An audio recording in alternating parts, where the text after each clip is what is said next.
Bienvenidos a su programa Radio TV Taína. Yo soy Nancy Palacios. Y yo soy Brenda Morales. Muchas gracias por acompañarnos el día de hoy. Tenemos un programa muy interesante. Para comenzar esta emisión número 44, nos acompaña el licenciado Rodrigo Lucena. Él es antropólogo, exconsejero político de la Embajada de Venezuela en México y analista internacional. ¿Por qué la economía social de mercado ha funcionado en China y no en Cuba ni en Venezuela?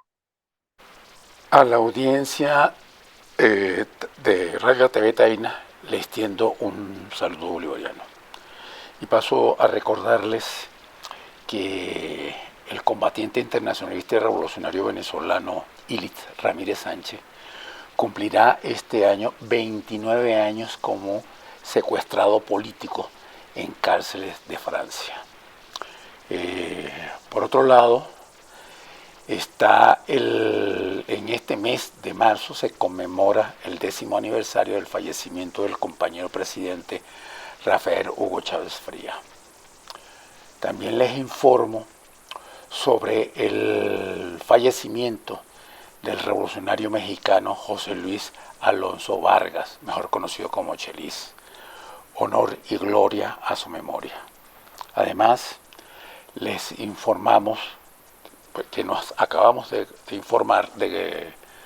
enterarnos del sensible fallecimiento de la hermana del compañero y amigo de esta casa de Radio TV Taína, Genaro Rico Martínez, quien perdió a su hermana. Que en paz descanse y un saludo fraterno a su familia. Bueno, entrando en materia. Tenemos de que muchos tratadistas han buscado de explicar las características de por qué en unos estados funciona un mecanismo económico y en otros estados no. Y estos tratadistas lo han manejado desde la óptica misma del capital, o sea, de la economía, de la economía lo han buscado de explicar y buscar la respuesta a un problema. Desde su resultado es un inconveniente porque estamos hablando de un resultado y la economía es eso, un resultado, ¿no? La economía no se produce por sí misma, ella es un indicador, un índice que nos señala el comportamiento que como rendimiento tiene las fuerzas productivas en una nación. Y en este caso concreto de la pregunta de por qué ha funcionado la economía social de mercado en China y no en Cuba y en Venezuela, la razón y el punto de partida donde nosotros analizamos este problema es el Estado. O sea, el Estado determina en torno a qué debe nuclearse, estructurarse la fuerza de trabajo, ¿no? Y de esa estructuración se va a determinar el comportamiento que tenga esa fuerza de trabajo. Por lo menos en el caso tanto de Cuba como de Venezuela, tenemos que estar claro de que la fuerza de trabajo está estructurada en torno al capital. El capital estructura a la fuerza de trabajo, ¿no? La fuerza de trabajo, digamos, en este caso, está dependiendo de las fuentes de trabajo que el capital ha estipulado en una diversidad de ramas productivas, ¿no? Entonces, bien, tenemos de que el Estado, por lo tanto, si el Estado no tiene un proyecto de nación y controla, digamos, el sentido de comportamiento de ese desarrollo, tenemos problemas porque lo que tenemos es una diversidad de actores compitiendo por sus intereses, de manera diversa. Ahora bien, en el caso concreto de Venezuela, tenemos de que con el presidente Hugo Chávez Fría pensábamos que con la fundación de las misiones se iba a destruir la vieja estructura del Estado. Esto no ocurrió. Y se siguieron reformas tras reforma tras reforma y continuó la misma situación, esa lucha paralela a espalda o al frente del Estado, ¿no? Disputando cada uno sus intereses a su modo, en alianza con sectores oligárquicos dentro de la nación, dentro de esas ramas productivas. De allí, bueno, de este descontrol, de esta falta de equilibrio, donde un proyecto de Estado no es capaz de consensar los diferentes sujetos económicos, sujetos socioeconómicos de la sociedad, para conformar un proyecto de desarrollo de acuerdo al consenso de esos intereses, nos va a ocurrir estos problemas. Bueno, nos sale la corrupción, nos sale la miseria, nos sale una pobreza, nos sale una delincuencia y una atrofia en el comportamiento del desarrollo del país, porque no hay un sentido uniforme en ese comportamiento. En el caso de Cuba, ocurre algo similar. En 58 se da una lucha nacional en contra de una dictadura. Del 58 al 61, al 61 se plantea pues una revolución por presiones externas, de injerencias externas del imperialismo norteamericano. Se decreta una revolución, pero se continúa con el viejo Estado liberal burgués, al que se le hicieron una serie de reformas. Una isla, bueno, que tiene limitados sus recursos naturales, por lo tanto esa limitación le condiciona un sentido de desarrollo, más cuando el Estado simplemente situó su proyecto sobre una industria liviana y de servicio, llamemos educación, llamemos deporte, llamemos la medicina. Bueno, se llega un momento, pues el mismo desarrollo científico-tecnológico se agota porque, bueno, a consecuencia del cerco, no puede hacerse de materia prima, de insumos que le permitan su desarrollo. Ahí llegan las limitaciones tanto del Estado cubano como del Estado venezolano, a diferencia del caso de China. En el caso de China, podemos decir de que la formación del Estado aparece de una manera totalmente diferente. Vamos a ver un ejemplo de esto. En 1913, el Ministerio de Educación chino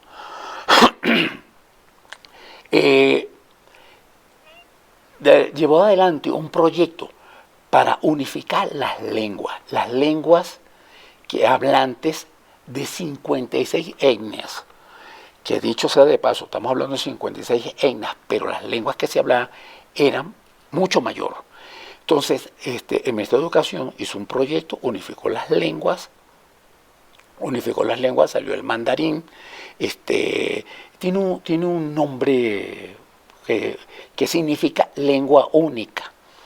Esta característica de lengua única nos va a representar, a diferencia del Estado cubano y del Estado venezolano, de que se pueda transferir valores de uso culturales en la constitución del Estado. Podemos decir que tanto en Cuba como en Venezuela, digamos, los estamentos dejados por el gobierno colonial español continuaron en manos de terratenientes, latifundistas y grandes comerciantes. Aquí en China, por buscar de superar el siglo de la humillación, se hizo este proyecto de unificación.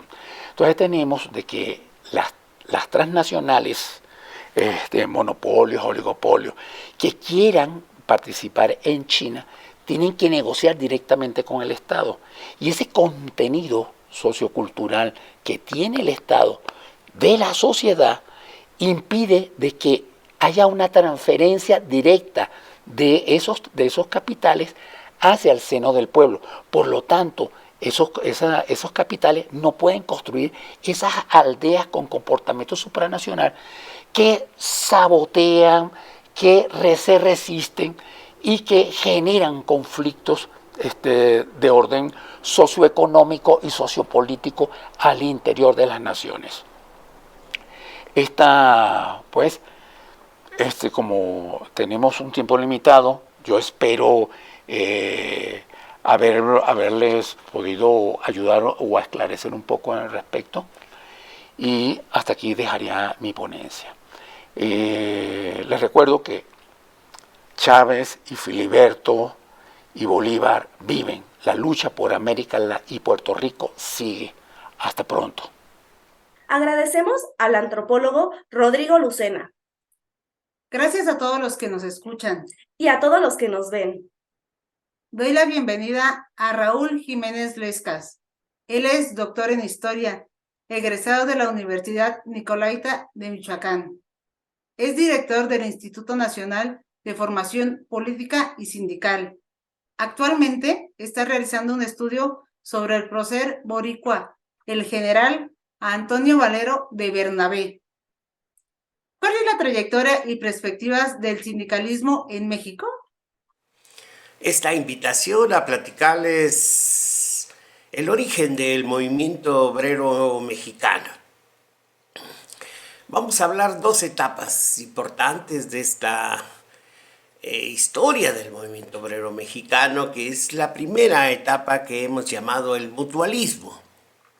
Una vez consumada la independencia en 1821, que es el Imperio Mexicano, y después la Primera República, tras la abdicación de Agustín I, Agustín de Iturbide, la República Federal y la Constitución de 1824. Entonces los trabajadores y trabajadoras mexicanas empezaron a organizarse mutuamente en sociedades mutualistas. De ahí viene el nombre de mutualismo, de apoyo mutuo. Ellos se reunían para apoyarse mutuamente a través de cajas de ahorro, de solidaridad, en casos de emergencia, de salud, etc. Y estas sociedades mutualistas fueron creciendo por todo el país a partir de la década de 1820, y en 1876 logran formar el Gran Congreso Obrero, que es la cúspide de la organización mutualista de los trabajadores. Llegaron de todos los estados de la República Mexicana a organizarse en el Gran Congreso Obrero, que así va a pasar a la historia por el año, el Congreso Obrero de 1876. Este libro tiene todos los materiales, discusiones, artículos, planteamientos que se hicieron durante el Congreso Obrero de 1876, donde la clase obrera mexicana quedó constituida como clase. Así lo redactaron los mutualistas de esos años. Y hay una cosa interesante que todos debemos saber. Surgió una organización, la Social, que se presentó con una delegada que era mujer. Evidentemente el Congreso Obrero la rechazó. Las mujeres no tienen por qué participar en congresos de este tipo. Deben estar haciendo las tortillas, ¿no?, cociendo los frijoles, atendiendo al marido. Entonces, el Congreso Obrero rechazó a esa mujer como una de las delegadas para discutir en ese congreso. Era la Social y la había formado un griego, Plotino Rodacanati. Plotino había venido a México después de combatir en 1848 durante la Revolución Continental que sacudió a Europa. Él venía con ideas socialistas, anarquistas, cristianas, y él fue realmente el padre ideológico de las sociedades mutualistas. Y escribió un texto, como buen cristiano que era, que se llamó Catecismo Socialista. Así como a los niños le enseñaban, a las niñas, el catecismo, él quería tener un catecismo, pero socialista para los trabajadores y las trabajadoras mexicanas. Era un hombre de avanzada, de ideas muy avanzadas del siglo XIX, venía de Europa, venía de Grecia, había combatido la Revolución del 48. Bien, entonces, esta es la cúspide del movimiento obrero mutualista en México, 1876, y evidentemente cometieron el grave error de hacerse adictos a la candidatura de Lerdo de Tejada, y obviamente Lerdo de Tejada, quizá a través de un fraude electoral o quizá de manera limpia, nadie sabe, no existía el INE en esa época como para dar fe de que el proceso electoral fue transparente, democrático, como debe ser. Y Porfirio Díaz se levanta en armas contra Lerdo de Tejada y le da un golpe de Estado y asume la presidencia. Así inicia el porfiriato, de manera violenta, a través de un golpe de Estado, desconociendo elecciones que él dice que no eran limpias, que le hicieron fraude a don Porfirio Díaz, pero bueno, finalmente él instaura la dictadura que vamos a conocer como el porfiriato.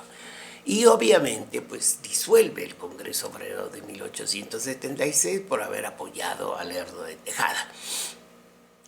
Sin embargo, durante el porfiriato hubo algunos sindicatos que fueron adictos a Porfirio Díaz, que eran los sindicatos católicos, gracias a la Rerum Novarum, que es la encíclica de la Iglesia Católica sobre los trabajadores y trabajadoras, y la Sindical Roja, que no tenía nada de roja, pero eran sindicatos que apoyaban a don Porfirio Díaz. Y entonces surge una gran etapa de lucha, que es la que conocemos como el magonismo. Los clubes liberales del Partido Liberal se organizaban en fábricas, en centros de trabajo, en comunidades, y va a haber dos que son fundamentales para la historia de la Revolución Mexicana. Uno, el Club Liberal de Cananea, en el Mineral de Sonora, Cananea, Sonora, en el norte del país, y el Círculo de trabajadores textileros de Río Blanco. Ambos van a ser dos de las grandes huelgas contra Porfirio Díaz, que es la huelga de Cananea de 1906 y la huelga de Río Blanco de 1907. Ambas fueron reprimidas violentamente por la dictadura de Porfirio Díaz y son los precursores sociales de la Revolución Mexicana de 1910. Doctor Raúl Jiménez Lescas, muchas gracias por su participación. En nuestro segmento cultural tenemos la entrevista de Enrique Caruqui a Gary Núñez, integrante de la agrupación musical Plena Libre de Puerto Rico. Es una de las agrupaciones más importantes en Puerto Rico por su gran propuesta musical y su lírica. Cuenta con presentaciones en todo el mundo, incluyendo a México, además de tener una postura ante su comunidad boricua.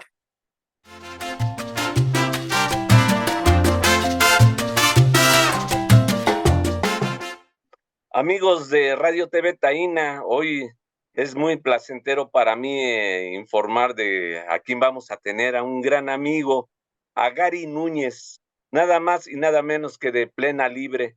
Ya ustedes escucharán parte de su material y bueno, los que quieran seguirlo ahí por las redes ya se darán cuenta de con quién estamos el día de hoy aquí en Radio TV Taína. Y bueno, Gary, queremos saludarte desde acá, desde México. Buenos días.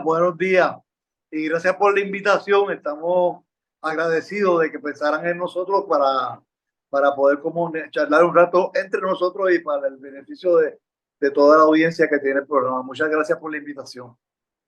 No, es un gusto para nosotros, Gary, el que estés acompañándonos este día de hoy, ¿no? Mira, Gary, entendemos que han estado por acá en México durante en algunos eventos, pero en realidad Plena Libre, el grupo no es conocido acá en México. ¿Por qué no empezamos por ahí, Gary? Nos platicas un poquito, muy rápidamente, de quién es Plena Libre, Gary.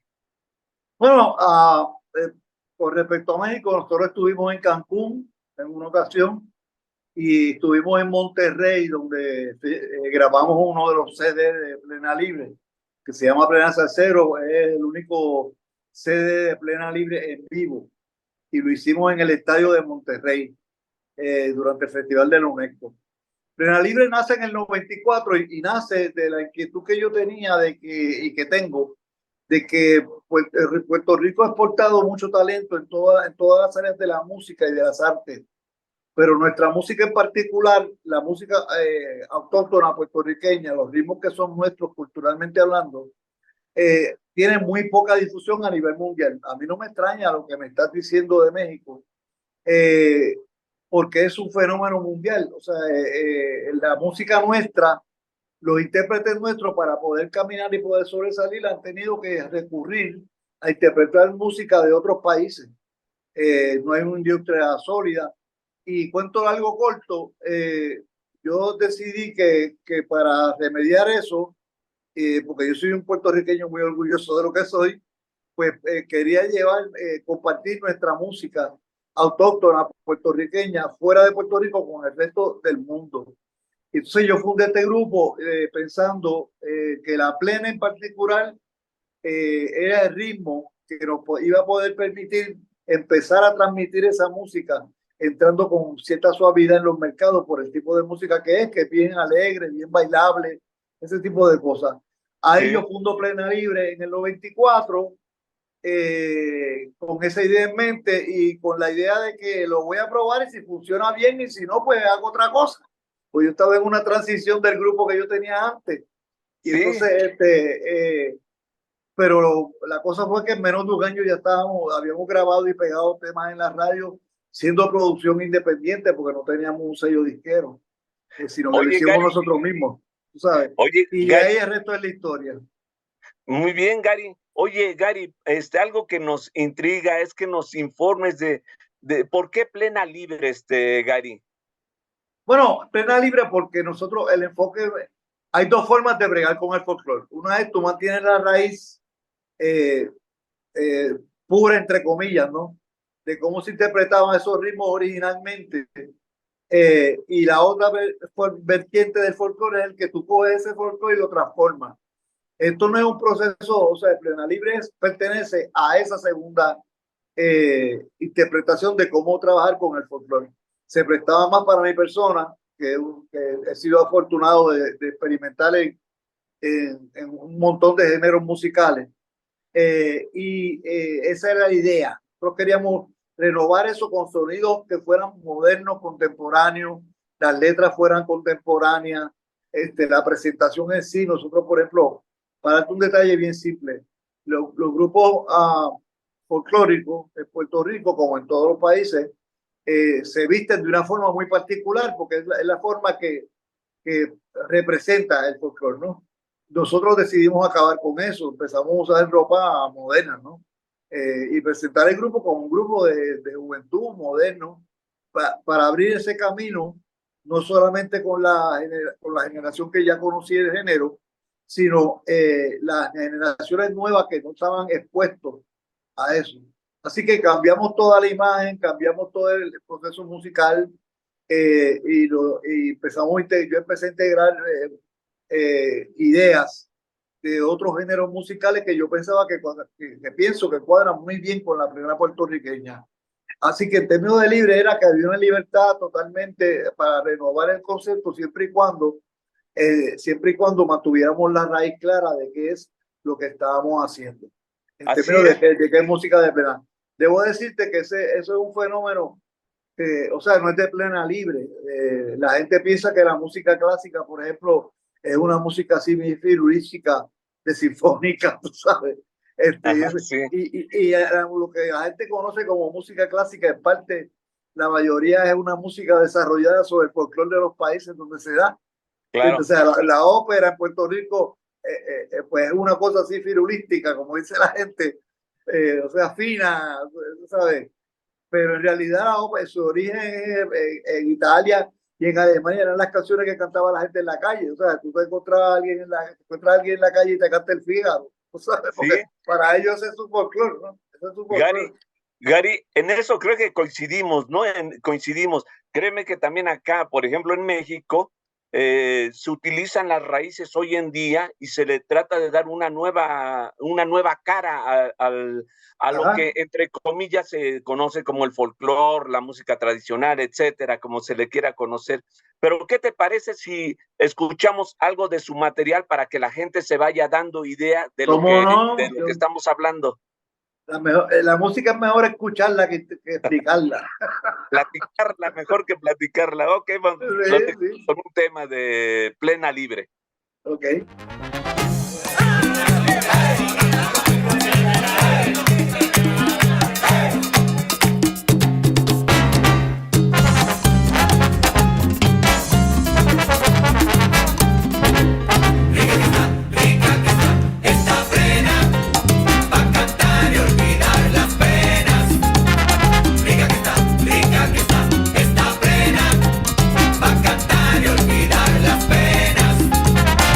No olvido de mañana.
Bueno, pues ya escucharon parte del material de Plena Libre y bueno, pues ustedes dirán el nivel de la gente que tenemos hoy en día aquí en Radio TV Taína. Gary bien podría informarnos de el trabajo que han realizado durante cerca ya de 30 años y bueno, pues sería más fácil mencionar los países que no han visitado que a los que en los que han estado, ¿no? Bueno, es nada más para hacer referencia del gran trabajo que han hecho con la Plena y el reconocimiento que se tiene hoy en día, no solamente en Puerto Rico, sino en muchos países, en otros lados donde la Plena ha sido reconocida hoy en día.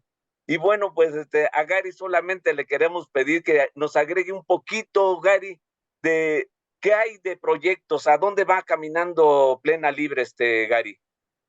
Bueno, mira, nosotros ahora en abril sale nuestra grabación número 16, que se llama Cuatro Esquinas.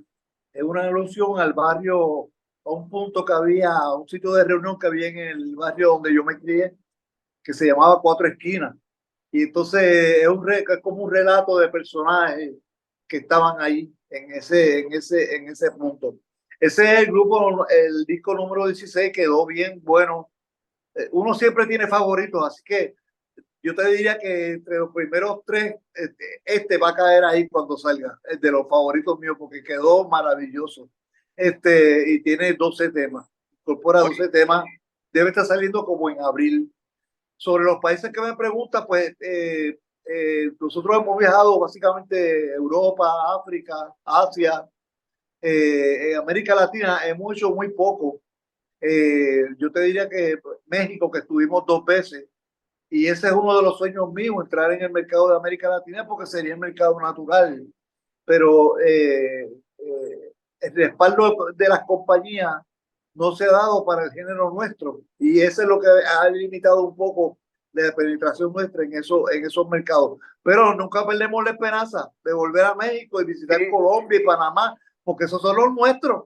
O sea, si yo le comentaba en broma a un amigo mío, se me ha hecho más fácil llegar a Malasia que llegar a Colombia. Tú sabes que está conmigo. Oye, Gary, pues bueno, pues ya está hecho por ahí. Si gustas, hacemos el compromiso de que cuando salga, posteriormente de que salga ese disco número 16, lo podamos presentar aquí en Radio TV Taína. Estaremos ahí nuevamente conectándonos contigo para que podamos presentar ese material. Gracias. Gary, pues en realidad ha sido un gusto tenerte aquí en Radio TV Taína. En verdad, la gente cuando conozcan tu material se van a enamorar del género y conocerán todo el trabajo que han venido realizando ustedes. Gracias. Pues nada, Gary, más que agradecerte por parte de Radio TV Taína tu participación aquí con nosotros en este segmento cultural. Y bueno, pues agradecerte de parte de toda la gente de producción, de la gente que hace posible este programa, agradecerte que hayas podido estar con nosotros, Gary. No, el privilegio ha sido mío. Para más información, pues pueden entrar a nuestra página de internet, Plena Libre, lo buscan así como Plena Libre Puerto Rico. El privilegio ha sido mío, muchas gracias por la invitación. De verdad que me siento honrado y espero que esto nos ayude no solamente a que Plena Libre se conozcan en México, sino que el intercambio sea de los dos caminos, ¿no? Nosotros aprender un poco más del folclore y de la cultura mexicana y nada, muchas gracias por la oportunidad, muchas gracias. Bueno, Gary, vamos a dejar a nuestra gente que escuche un tema más, vamos a dejarlos con un tema más de Plena Libre, ¿te parece? Sí, lo dejamos la entrevista bien sabrosa. Muy bien, Gary, un gusto. Gracias. Hasta luego, Gary. Gracias. Si va a llover, que llueva, mi plena no para de sonar. Si va a llover, que llueva, mi plena no para de sonar.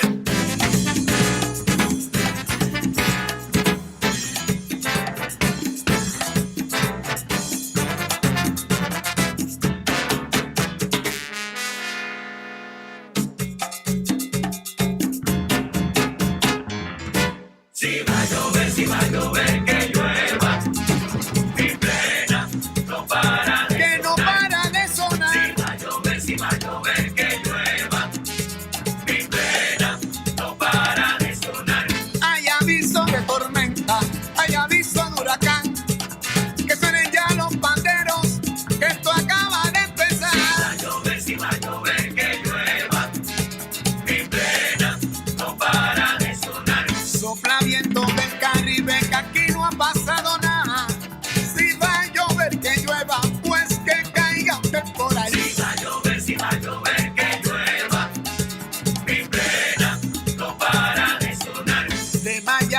Fajardo, desde Ponce hasta San Juan, aunque caiga un aguacero, no va a parar de sonar.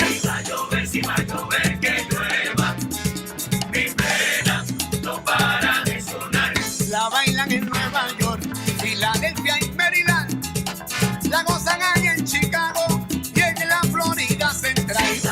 Si va a llover, que llueva. Mi plena no para de sonar.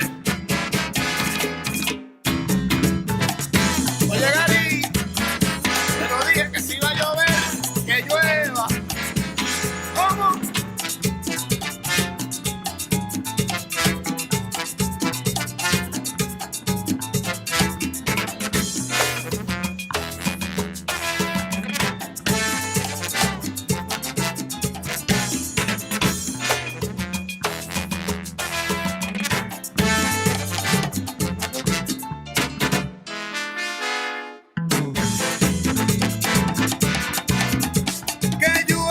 Que llueva, la Virgen de la Cueva.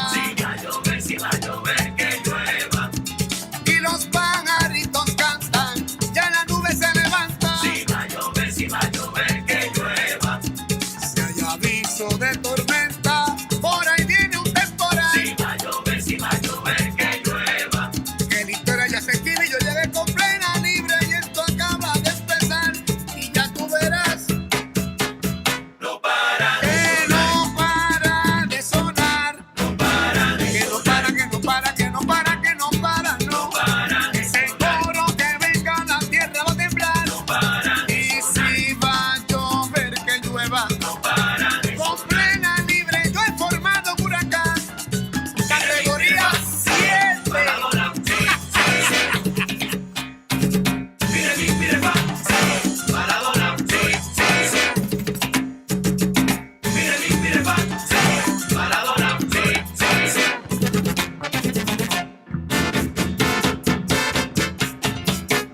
No para, No, que no va a parar. no para, Soplen vientos que aquí no ha pasado nada. no para, Con plena libre la historia se escribe una vez más. no para. Canta mi plena y vente pa' acá, mamá. Que el aguacero te digo se va a acabar. Si va a llover, que llueva.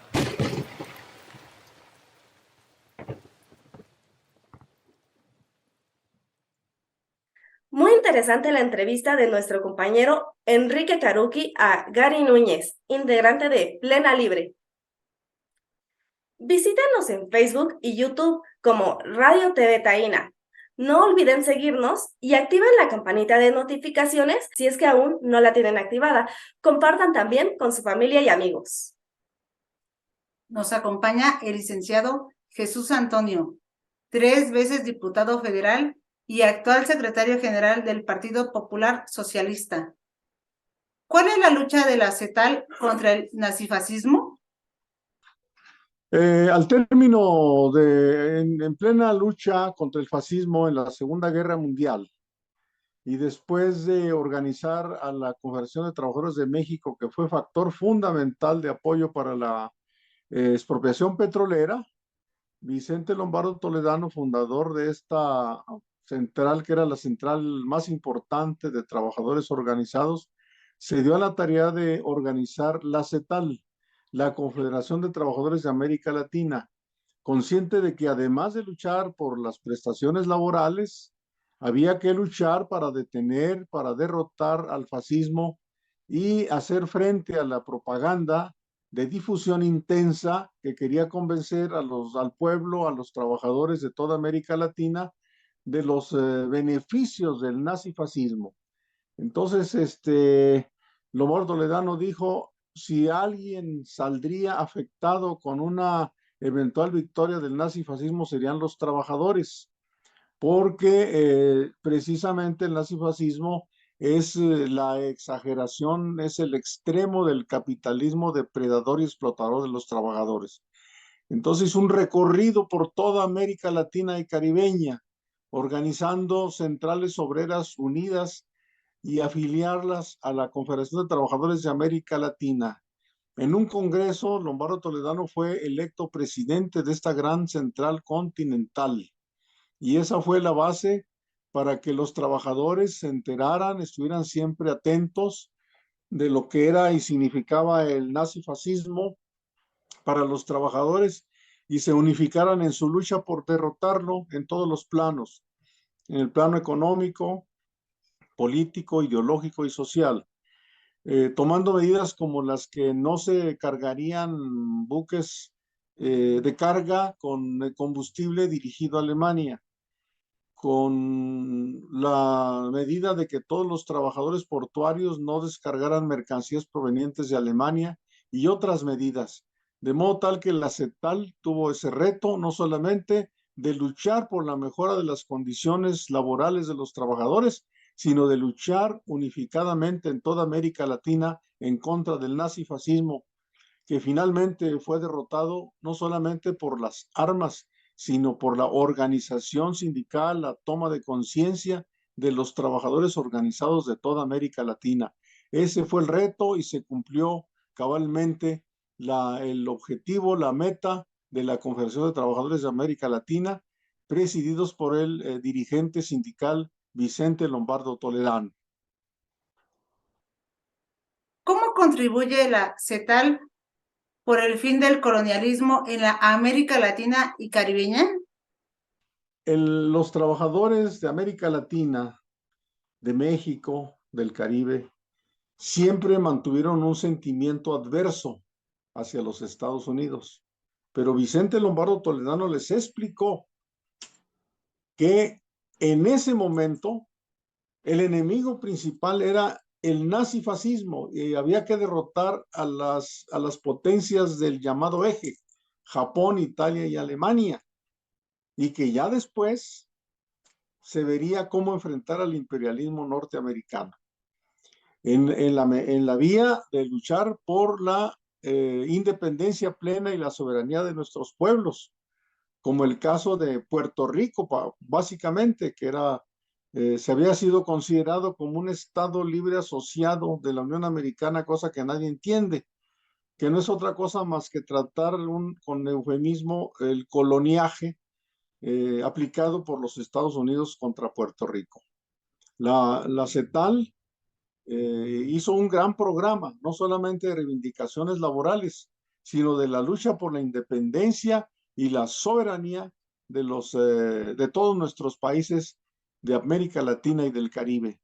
Y la CETAL tuvo ese papel importantísimo que fue fundamental para fortalecer la lucha por la independencia y la soberanía de nuestros pueblos, no solamente los que políticamente o jurídicamente se consideraban colonias, sino fortalecer la independencia y la soberanía de los países que supuestamente habían encontrado o habían logrado su independencia política, pero no la independencia económica, que era fundamental, que es la base de la independencia y la soberanía de cualquier país. Y esa lucha la realizó de manera contundente, clara, la Confederación de Trabajadores de América Latina en todo el país. Vicente Lombardo Toledano visitó la mayoría de los países de América Latina en un periplo que terminó otra vez en México, donde dio un informe de todo lo que había logrado, particularmente la unificación de la clase obrera organizada en cada uno de los países de América Latina y el Caribe, con la toma de conciencia de que olvidáramos de momento que el enemigo principal no eran el imperio norteamericano, sino el imperio nazifascista, y esa claridad, esa precisión de cuál era en ese momento el enemigo principal, fue la tarea de la Confederación de Trabajadores de América Latina, dirigida por Vicente Lombardo Toledano. ¿Cuál es la importancia de la CETAL por la independencia y soberanía de Puerto Rico? Muy importante. Si bien es cierto que la CETAL cumplió su misión histórica en lo fundamental y se declaró disuelta allá por el año de 1967, dejó los caminos abiertos para la lucha intensa por la libertad de Puerto Rico y se presentaron iniciativas para demandar desde la ONU que se cumpliera la carta del proceso de desnacionalización, de descolonización del mundo y particularmente de América Latina. Se presentaron incluso iniciativas de ley ante los congresos de varias naciones de América Latina, pero particularmente en México, decisiones, resoluciones del Congreso de la Unión Mexicana demandando de la ONU que se presionara, que se unificara el criterio de todos los países del mundo y particularmente de América Latina para que Puerto Rico lograra su independencia, que se restaurara la República de Borinquen y que terminara esa cuestión absurda de considerar a Puerto Rico una colonia con el nombre de Estado Libre Asociado de los Estados Unidos. Eso quedó muy claro y hay en los archivos del Congreso de la Unión de México varias iniciativas en ese sentido de demandar la plena independencia y la soberanía de Puerto Rico, precisamente propuestas iniciadas, redactadas por la Confederación de Trabajadores de América Latina, cuya punto esencial de su programa era precisamente luchar por la descolonización de nuestros pueblos. Esa es la tarea que le correspondió en su momento a la Confederación de Trabajadores de América Latina y la toma de conciencia de los trabajadores de luchar no solamente por mejores salarios, por seguridad en el empleo, por prestaciones sociales, todos los derechos que tiene y debe tener la clase obrera, sino unir su lucha por mejoras en las condiciones laborales con la lucha por la independencia de países colonizados, como es todavía lamentablemente el caso de la hermana República de Puerto Rico, la República de Borinquen. Agradezco al licenciado Jesús Antonio. Queremos agradecer a Freddy Vadillo en la producción técnica y edición. En la producción ejecutiva, a Juan Antonio Papo Castillo Postmortem, a Rodrigo Lucena, a Enrique Caruqui y a Ramón O'Neill. Colaboradores: Elda Carreño, Belén León, Enrique Aguilar, Raúl Pérez Ríos y Brenda Morales. A la licenciada Angélica Dueñas, ella es nuestra corresponsal en Colombia. Al licenciado José Luis Fernández, él es nuestro corresponsal en Puerto Rico. En el diseño gráfico a Anita Áviles. Nos despedimos de ustedes, no sin antes pedirles que se suscriban y que nos regalen un like. Sus amigas Nancy Palacios y Brenda Morales. Hasta la próxima. Radio TV Taína.